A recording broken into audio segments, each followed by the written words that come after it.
Assalamualaikum warahmatullahi wabarakatuh. Perkenalkan, nama saya Jumaro. Saya dari Prodi Akuntansi Universitas Pembangunan Jaya. Saat ini saya akan menjawab tentang soal UTS, Tata Kelola Perusahaan dan Manajemen Risiko. Yang pertama itu uraikan sejarah perkembangan konsep GCG di dunia hingga masuk ke Indonesia, dan bagaimana peran pemerintah dan otoritas terkait dalam mendorong penerapan GCG di perusahaan-perusahaan di Indonesia. Perkembangan konsep GCG di dunia telah melalui perjalanan yang cukup panjang, dan seiring dengan meningkatnya tuntutan terhadap transparansi, akuntabilitas, dan keberlanjutan dalam praktik bisnis, awalnya konsep ini muncul sebagai respon terhadap skandal keuangan besar seperti Enron dan WorldCom di Amerika Serikat pada tahun 2000-an. Skandal-skandal ini mengekspos kelemahan dalam pengawasan perusahaan dan memicu kekhawatiran global melalui integritas manajemen dan tanggung jawab perusahaan kepada pemegang saham serta pemangku kepentingan lainnya. Lalu untuk krisis tersebut juga menjadi titik balik penting di mana para pemangku kebijakan perusahaan dan masyarakat global menyadari perlu regulasi yang lebih ketat dan menerapkan prinsip-prinsip tata kelola perusahaan yang baik. Di tingkat internasional, perkembangan GCG mendapat dukungan dari berbagai organisasi internasional seperti Organization of Economic Cooperation and Development atau OECD yang mengeluarkan prinsip tata kelola perusahaan pada tahun 1999. Prinsip ini menekankan pentingnya transparansi, akuntabilitas, tanggung jawab, dan keadilan dalam pengelolaan perusahaan. OECD juga merekomendasikan agar perusahaan meningkatkan transparansi dalam pelaporan keuangan dan memperkuat peran Dewan Komisaris sebagai pengawas untuk melindungi kepentingan pemegang saham serta memastikan keberlangsungan perusahaan. Prinsip ini kemudian diadopsi oleh banyak negara dan menjadi landasan dalam menyusun regulasi GCG di berbagai negara. Seiring berjalannya waktu, penerapan GCG juga semakin berkembang dengan adanya pendekatan triple bottom line yang dikemukakan oleh Elkington pada tahun 1997. Konsep ini juga menekankan bahwa perusahaan tidak hanya bertanggung jawab pada aspek finansial, tetapi juga pada aspek sosial dan juga lingkungan. Hal ini berarti perusahaan harus memperhatikan dampak sosial dan lingkungan dari operasional mereka dan mempertimbangkan kepentingan seluruh pemangku kepentingan. Bukan hanya pemegang saham, pendekatan triple bottom line kemudian menjadi dasar bagi praktek Corporate Social Responsibility atau CSR yang semakin banyak diadopsi oleh perusahaan sebagai bagian dari strategi GCG. Di Indonesia, konsep GCG mulai mendapat perhatian serius setelah krisis finansial Asia pada tahun 1997 sampai 1998 yang mengungkapkan kelemahan dalam struktur perbankan dan sistem keuangan di berbagai negara Asia termasuk Indonesia. Krisis tersebut memperlihatkan pentingnya penerapan tata kelola yang baik untuk mencegah manipulasi dan ketidakseimbangan dalam sistem keuangan. Pada tahun 2000, pemerintah Indonesia mulai mendorong penerapan GCG di sektor perbankan sebagai langkah awal untuk memulihkan kepercayaan publik dan meningkatkan stabilitas keuangan. Peran pemerintah Indonesia dalam mendorong penerapan GCG sangat signifikan. Salah satu langkah penting adalah membentuk Komite Nasional Kebijakan Government atau KNKG pada tahun 2004 yang bertugas mengembangkan pedoman tata kelola perusahaan yang baik di Indonesia. KNKG menyusun pedoman CGC yang berfungsi sebagai panduan bagi perusahaan dalam menerapkan prinsip-prinsip GCG seperti transparansi, akuntabilitas, dan keadilan. Selain itu, pemerintah juga memperkenalkan berbagai regulasi terkait GCG, termasuk kewajiban bagi perusahaan publik untuk menerapkan GCG dan melaporkannya secara berkala.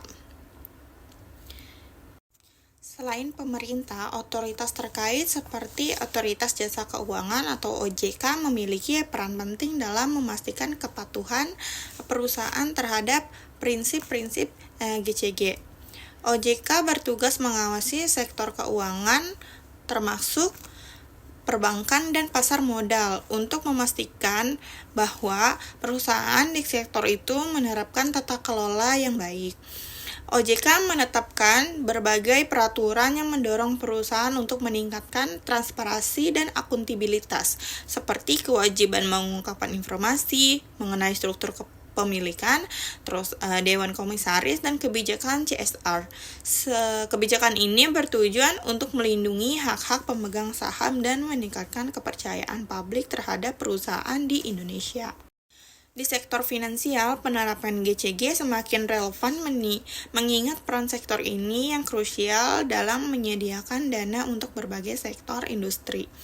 Dalam penelitian, Saskia Rahman Wardani dan Nur Cahyonowati disebutkan bahwa karakteristik corporate governance seperti ukuran Dewan Komisaris, komite audit independen, dan kepemilikan pemerintahan memiliki pengaruh signifikan terhadap pengungkapan CSR.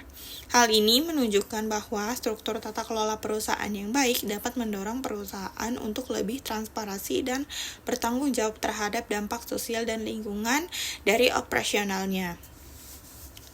Tantangan dalam penerapan GCG di Indonesia juga tidak lepas dari pemahaman yang masih rendah mengenai pentingnya CSR dan GCG, khususnya di sektor finansial.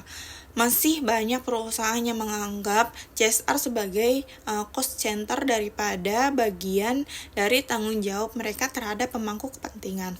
Di Indonesia, praktik CSR pada sektor finansial masih belum merata, di mana banyak perusahaan yang belum sepenuhnya mengintegrasikan CSR ke dalam strategi bisnis mereka.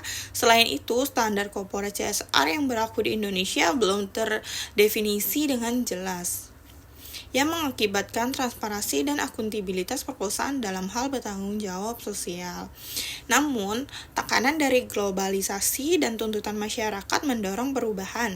Dengan semakin banyaknya perusahaan yang mengadopsi praktik CSR sebagai bagian dari GCG, perusahaan-perusahaan di Indonesia mulai menyadari bahwa praktik ini dapat bermanfaat bagi masyarakat, tapi juga bagi reputasi dan keberlanjutan perusahaan itu sendiri. Dalam penelitian di negara-negara lain, seperti yang dilakukan Branco di Portugal, CSR dianggap sebagai alat penting untuk mengembangkan hubungan yang kuat dengan pemangku kepentingan dan mengakibatkan dan meningkatkan citra perusahaan. Manfaat ini juga berlaku di Indonesia, di mana perusahaan yang transparan dan bertanggung jawab cenderung mendapat kepercayaan lebih tinggi dari masyarakat. Di masa mendatang, penerapan GCG di Indonesia diprediksi akan semakin meningkat seiring dengan adanya berbagai inisiatif dari pemerintah dan otoritas terkait yang memperkuat regulasi dan pengawasan terhadap perusahaan. Misalnya, upaya untuk mendorong keterlibatan perempuan di Dewan Komisaris dan memperkuat peran komisaris independen dalam pengawasan operasional perusahaan merupakan langkah positif menuju penerapan GCG yang lebih baik. Selain itu, pengembangan standar pelaporan CSR yang lebih komprehensif akan memberikan panduan yang jelas bagi perusahaan dalam melaporkan kontribusi sosial dan lingkungannya. Menurut Saskia Rahmawati Wardani dan Cahyowati tahun 2019. Lalu untuk soal yang kedua itu ada, ambillah salah satu perusahaan yang terdaftar di BE sebagai sampel. Identifikasikan masalah utama apa saja yang dihadapi oleh perusahaan tersebut sebelum menerapkan GCG secara ketat, dan bagaimana masalah tersebut mencerminkan perlunya penerapan GCG dalam perusahaannya. Dalam meninjau salah satu perusahaan yang terdaftar di Bursa Efek Indonesia atau BEI, kita dapat mengambil contoh perusahaan di sektor manufaktur yang menghadapi tantangan signifikan. Sebelum menerapkan prinsip Good Corporate Governance atau GCG secara ketat, dalam studi yang dikaji oleh Laurentius, Christiana Octavianus, dan teman-teman, disebutkan bahwa kinerja keuangan dan reputasi perusahaan saling mempengaruhi, yang menunjukkan bahwa masalah pada salah satu aspek dapat berdampak pada aspek lainnya. Hal ini relevan dengan bagi perusahaan yang mengalami penurunan reputasi karena ketidakmampuan dalam menjaga kinerja keuangan yang baik atau gagal memenuhi harapan stakeholder. Sebelum implementasi GCG, beberapa perusahaan manufaktur di Bursa Efek Indonesia seringkali menghadapi masalah berupa kurangnya transparansi dalam pelaporan keuangan. Masalah ini menciptakan keraguan di antara investor dan stakeholder lainnya terhadap informasi yang diberikan oleh manajemen. Kurangnya keterbukaan penyebab informasi mengenai pengelolaan sumber daya perusahaan, penggunaan laba, dan pemenuhan tanggung jawab sosial tidak tersedia secara lengkap bagi para stakeholder, sehingga mempengaruhi reputasi perusahaan di pasar. Selain masalah transparansi, perusahaan tersebut juga menghadapi tantangan dalam mempertahankan stabilitas kinerja keuangan. Berdasarkan data yang diperoleh oleh penelitian ini, ditemukan bahwa variasi dalam kinerja keuangan perusahaan sangat tinggi, yang menunjukkan adanya penyimpangan dari standar rata-rata kinerja yang ideal. Penyimpangan ini disebabkan ketidakpastian dalam mencapai target laba atau profitabilitas, sehingga mengurangi kepercayaan investor terhadap perusahaan. Hal ini menggambarkan perlunya penerapan GCG untuk memastikan bahwa manajemen mampu mengelola kinerja keuangan secara stabil dan konsisten. Pentingnya penerapan GCG juga terlihat dari kurangnya kepatuhan perusahaan terhadap peraturan dan regulasi yang berlaku. Sebelum menerapkan GCG, perusahaan sering kali mengabaikan kewajiban-kewajiban tertentu yang seharusnya dipenuhi untuk memastikan operasional yang legal dan etis. Akibatnya, perusahaan mengalami tekanan regulasi dan potensi sanksi hukum yang berpotensi merusak reputasi dan mengurangi kinerja keuangan di masa mendatang. GCG juga dapat membantu perusahaan untuk mematuhi regulasi yang ada serta membangun citra perusahaan yang taat hukum dan berintegritas. Dampak dari penerapan GCG tidak hanya terlihat pada peningkatan reputasi, tetapi juga memberikan pengaruh positif pada kinerja keuangan perusahaan. Dengan adanya GCG, perusahaan dapat menyusun strategi untuk mengelola risiko keuangan dan operasional secara lebih baik. Berdasarkan penelitian yang dikaji, perusahaan yang memiliki reputasi baik cenderung lebih mampu mempertahankan kinerja keuangannya di masa depan. Reputasi ini dapat memperkuat dengan penerapan GCG yang konsisten, karena stakeholder melihat adanya upaya perusahaan dalam menjaga stabilitas kinerja dan memperhatikan kepentingan mereka. GCG juga mendukung perusahaan dalam meningkatkan kepercayaan pasar terhadap produk yang ditawarkan. Dengan membangun reputasi yang baik, melalui praktik GCG, perusahaan dapat menciptakan loyalitas di kalangan pelanggan. Pelanggan merasa lebih yakin dan produk dari perusahaan yang dikelola dengan transparansi dan beretika, yang pada gilirannya dapat meningkatkan penjualan dan pendapatan perusahaan. Hal ini menunjukkan bagaimana reputasi dan kinerja keuangan perusahaan saling terkait erat, terutama dalam konteks penerapan GCG.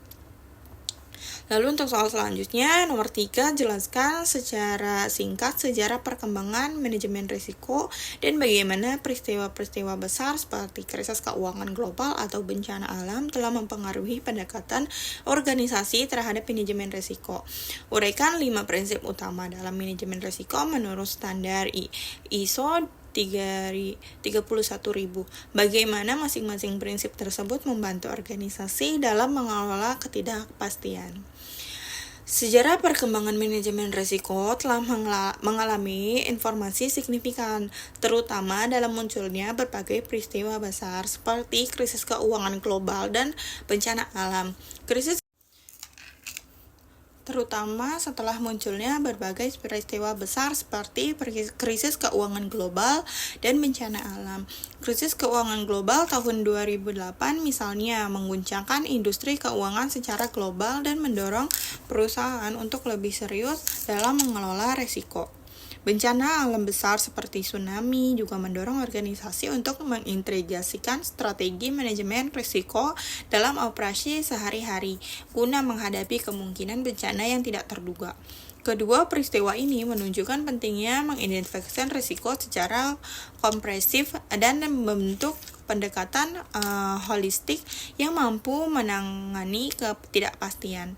Sejak itu, penerapan manajemen risiko di berbagai sektor telah berkembang dengan standar khusus seperti ISO, terutama setelah munculnya berbagai peristiwa besar seperti krisis keuangan global dan bencana alam. Krisis keuangan global tahun 2008 misalnya mengguncangkan industri keuangan secara global dan mendorong perusahaan untuk lebih serius dalam mengelola risiko. Bencana alam seperti tsunami yang mendorong organisasi untuk mengintegrasikan strategi manajemen risiko dalam operasi sehari-hari guna menghadapi kemungkinan bencana yang tidak terduga. Kedua peristiwa ini menunjukkan pentingnya mengidentifikasi risiko secara komprehensif dan membentuk pendekatan holistik yang mampu menangani ketidakpastian.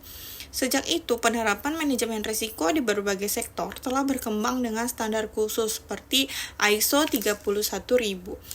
ISO 31000 adalah standar internasional yang memberikan panduan bagi organisasi untuk mengidentifikasi, menilai, dan menangani risiko secara sistematis.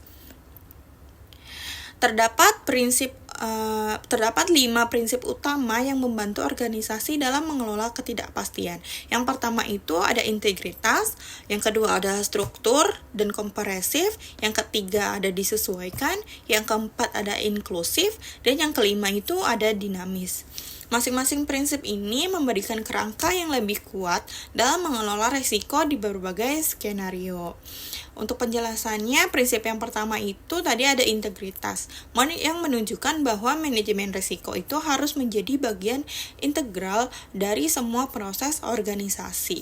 Dengan memastikan risiko integritas ke dalam setiap aspek operasi, perusahaan dapat membuat keputusan yang lebih informed dan mencegah potensi kerugian sebelum terjadi. Yang kedua itu adalah struktur komprehensif, di mana manajemen risiko harus dilakukan secara sistematis dan menyeluruh. Prinsip ini mengerahkan organisasi untuk mengevaluasi risiko secara mendetail. Contohnya itu seperti di CVXY, di mana setiap aset dan potensi risiko dalam sistem TI dinamis. Dengan pendekatan ini, organisasi dapat menangani risiko dengan rencana mitigasi yang lebih tepat dan mengurangi kemungkinan dampak negatif terhadap kinerja. Prinsip ketiga itu ada disesuaikan. Prinsip ini menekankan bahwa proses manajemen risiko harus sesuai dengan konteks dan lingkungan organisasi. Tidak semua dapat dikelola dengan metode yang sama, sehingga perusahaan perlu menyesuaikan strategi manajemen risiko secara berdasarkan karakteristik operasi, sumber daya, dan kebutuhan. Prinsip yang keempat ini ada inklusif, yang mengharuskan adanya partisipasi dari seluruh bagian organisasi dalam proses manajemen risiko.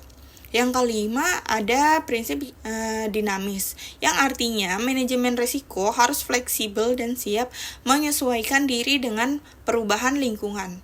Risiko dapat muncul kapan saja dan dapat berbagai bentuk, sehingga organisasi perlu memiliki pendekatan yang adaptif dengan perubahan yang cepat dalam teknologi. Lalu soal yang keempat itu menurut saya dalam industri perminyakan di Indonesia, pandangan yang lebih ideal mengenai hubungan antara risiko dan return cenderung lebih sesuai dengan pendekatan non-linear.